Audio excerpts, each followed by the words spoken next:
On March 3rd, 2026, at 6:40 in the morning, a customer of mine named Dale walked out of his house with a coffee in one hand and his lunch cooler in the other and stopped dead in his driveway. His 2022 RAV4 was gone. No broken glass on the concrete. No scratches around the door handles. No alarm had gone off. The key fob was exactly where it always was, hanging on a little hook by the front door, maybe 8 feet from where the truck had been parked.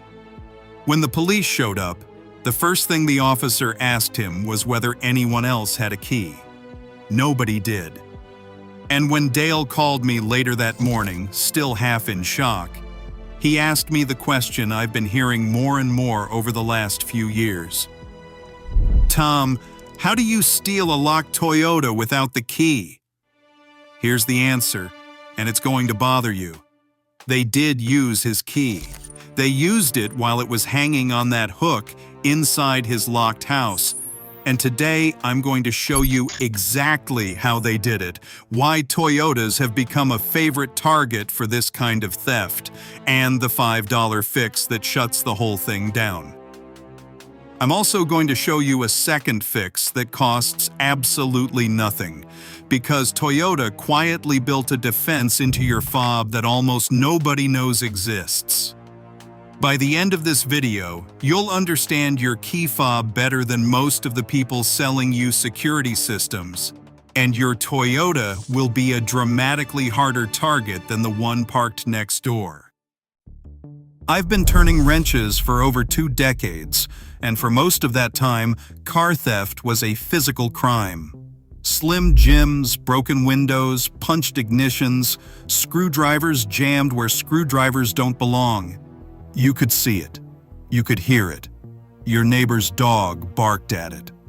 That world is mostly gone. The theft that took Dale's RAV4 was silent, took less than a minute, and never touched the vehicle with anything sharper than a radio wave. To understand it, you have to understand what your smart key actually is, because most drivers have the wrong picture in their heads. People imagine the fob as a remote control. You press a button, it sends a command, the doors unlock. That's how the old remotes worked. But if you have a push-button start Toyota, your fob is not just a remote, it's a beacon. A keyless entry fob continuously emits a low-power radio signal, and when you walk up to your car, the car detects this signal and unlocks. That's the magic of walking up to your Camry with your hands full of groceries and having the door open with a touch of the handle. The car and the key are having a constant, quiet conversation, and the car's only real security check is a simple one. Is the key close by? If yes, open up. Now here's the uncomfortable part. That distance check is the entire lock, and it can be fooled with equipment that fits in a backpack. The technique is called a relay attack, and it works like this. One attacker stands near your house and intercepts the key fob signal from inside your home. A second attacker stands near the vehicle and relays that key signal to the car, which unlocks and starts. Your Toyota hears what sounds exactly like your key standing right next to it, because in a sense, it is your key. The thieves aren't breaking the encryption.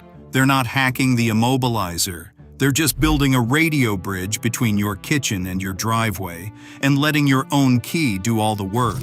Thieves place one device near the car and another near the key, and the devices relay messages between them so the vehicle opens even though the key is physically far away. Some of these devices can pick up a signal from more than 100 meters. 100 meters. Your key doesn't have to be by the front door. It can be upstairs on your nightstand while you're asleep, and it can still be reached from the street.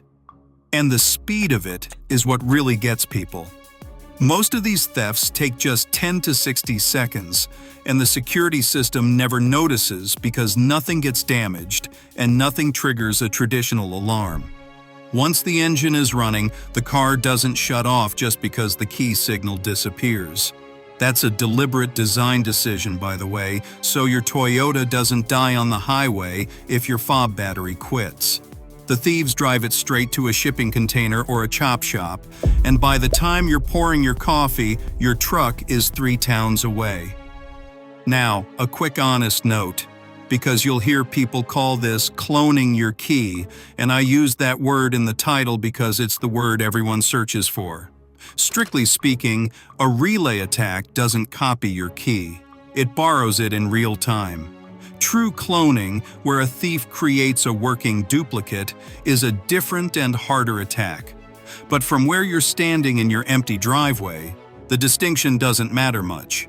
Either way, the car believed a key that wasn't in your hand.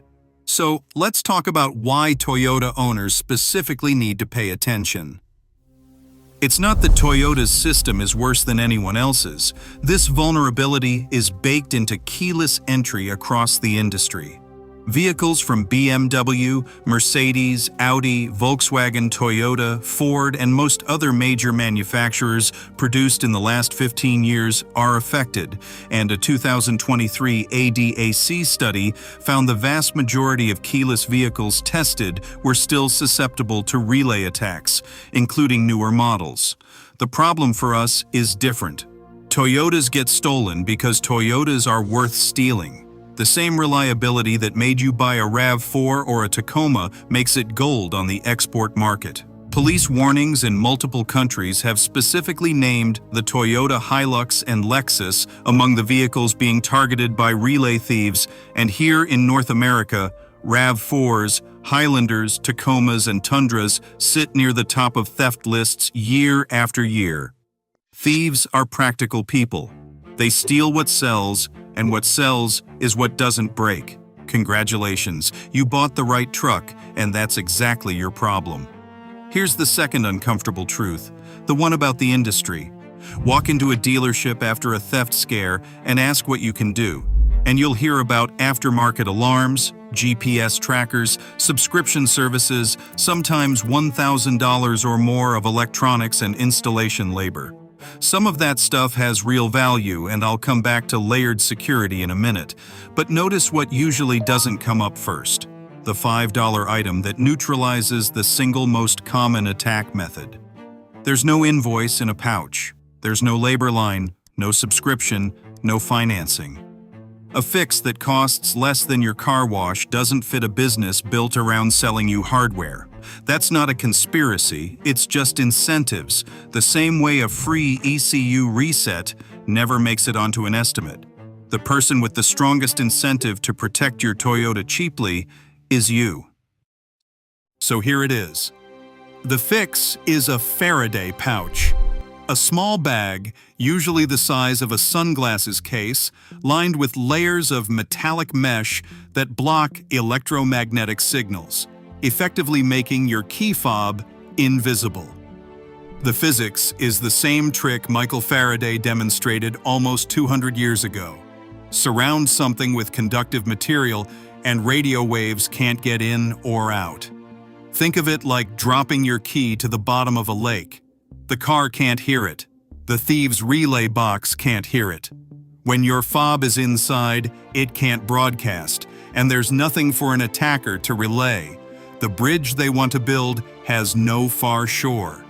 The attack doesn't get defeated so much as it never begins. The routine is simple. You come home, you drop the fob in the pouch lives by the door or on your dresser. That's it. That's the whole system. And do it with the spare key too. And this is where I see people fail constantly. Everyone protects the key they carry and forgets the spare sitting in the junk drawer 6 feet from the driveway, broadcasting away all night. To a relay device, your forgotten spare is just as good as your daily key. Every fob for the vehicle goes in shielding, including the one you never think about. Now the caveats. Because I promised you honesty, and because a $5 fix done wrong is worth exactly nothing. First, cheap pouches can fail, and they can fail quietly. There are plenty of cases of owners disappointed in a pouch's ability to block signals over time due to cheap materials. The metallic lining wears at the fold points, and the pouch that worked in January leaks in June. Second, user error is everywhere. Most pouches only block signals when the fob is fully enclosed in the shielded compartment with the flap sealed. Leave the flap open or put the key in the unshielded front pocket, and you have no protection at all. Which brings me to the one habit that makes this fix bulletproof, and it's the same habit I preach about torque wrenches and dipsticks. Verify, don't assume. Test the pouch by putting your fob inside and walking up to your vehicle to try to open it. Grab the handle. Try to start it. If the car does not open, the pouch is working. Do that test the day you buy it, and do it again every couple of months. It takes 30 seconds, and it turns faith into fact. If you want to upgrade from faith entirely, a small metal box does the same job with nothing to wear out, and even an old cookie tin works in a pinch, though a purpose-made pouch is easier to actually use every day, and the security system you actually use beats the better one you don't. And now for the free fix, the one Toyota built into your fob and buried in the owner's manual under the least threatening name imaginable. It's officially called the battery saving function, and here's what it actually does. It turns your beacon off. Press the unlock button twice while pressing and holding the lock button. Then confirm that the key fob indicator flashes 4 times. That's it. The LED blinking confirms the fob is disabled, and pressing any button re-enables it. While it is in this mode, the fob can't send or receive radio waves, which means, just like the pouch, there is nothing for a thief to relay. When you are ready to drive, tap a button and you are back in business. It costs nothing. It works tonight, and it is perfect for airport parking, long trips, or any night you just want the extra peace of mind. 2 things to know. There is no ongoing visual indicator, so you cannot tell the fob's status just by looking at it, and pressing any button, even by accident in your pocket, silently wakes it back up. And the feature is not on every Toyota fob, so check yours and confirm with the LED flashes. That is why my personal recommendation is both. Sleep mode as the habit, the pouch as the backstop that does not care about accidental button presses. One last piece of honesty, because I won't sell you a silver bullet. The pouch defeats relay theft, which is the most common keyless attack, but it's not the only way a determined crew takes a vehicle. Some thieves have moved to attacks that tap directly into the car's wiring, often through the headlight area, and inject commands onto the vehicle's internal network. No key signal involved, so no pouch stops it. Others just bring a flatbed. That's why the pouch is your foundation, not your fortress. Layer it. A steering wheel lock is ugly and old-fashioned, and it works, because it makes your Toyota a slower, louder target than the identical one across the street. And thieves shop for convenience, just like the rest of us. Park nose in against a wall or garage door if you can. If your Toyota has the app, connected alerts, and a tracker, improve your odds of recovery. But the $5 pouch and the free sleep mode remain the highest value moves in the entire list, because they kill the attack that's actually taking most of these vehicles, and they cost you almost nothing but a habit. Dale got lucky, relatively speaking. His RAV4 turned up 2 weeks later at a port, stripped of its catalytic converter and wheels, but recoverable. He now owns 2 Faraday pouches, one by the door and one bolted inside a drawer for the spare. And he tests them the way I taught him, standing in his driveway, pulling the handle on a truck that no longer answers. The first time he did it, he called me and said the silence felt strange. I told him that silence is the sound of a key that only talks when you tell it to. That's how it should have worked from the start. If this opened your eyes about what's really hanging on your key hook, hit that like button so more Toyota owners see it before they learn it the hard way. Subscribe for more real-world knowledge that protects your truck and your wallet, because next week I'm covering another factory feature hiding in your Toyota that the manual barely mentions. And drop a comment telling me where your keys are sitting right now, because if the answer is a bowl by the front door, you and I both know what your homework is tonight.